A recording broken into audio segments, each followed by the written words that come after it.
ay Siddhartha at ako ay isang singer-songwriter. How do you feel when you release your last single? Si Damdamin, na-feel ko nung nung na-release ko na siya, ay masarap sa feeling kasi isa to sa mga bago kong kanta and isa to sa mga mas magagaan ko na kanta. So para ako nagpapakilala ng new self ko rin sa audience ko, sa mga nakikinig sa akin. Sa lahat po ng nagawa niyong kanta, ano po yung may pinaka-personal touch po? Ano po yung inspiration mo?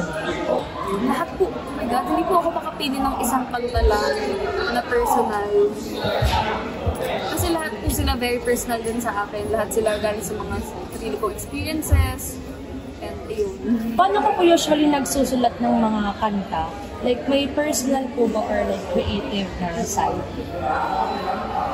Mga kanta ko sinusulat, karamihan. Yung inspiration talaga, kung paano ko nagsimula, from my personal experiences talaga.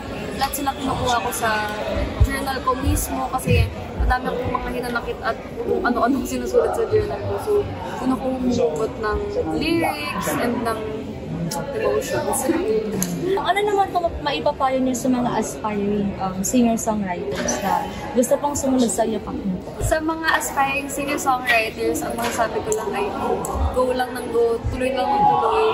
Sulat lang kayo ng sulat and kahit hindi nyo feel yung nagawa niyo sa ngayon, i-keep niyo lang siya and balikan niyo siya years after. Basta walang creation na sayang.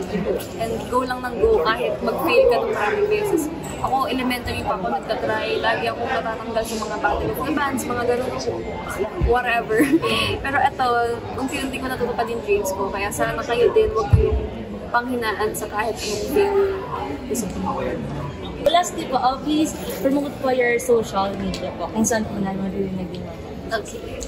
So for more updates, gigs, and releases, and everything sa life ko, you can follow me on Facebook, facebook.com/SiddharthaOfficial, and Instagram, Siddhartha, TikTok, Siddhartha. And the music, if you want to hear more of my music, you can check me out on Spotify and YouTube and all digital streaming platforms. Siddhartha.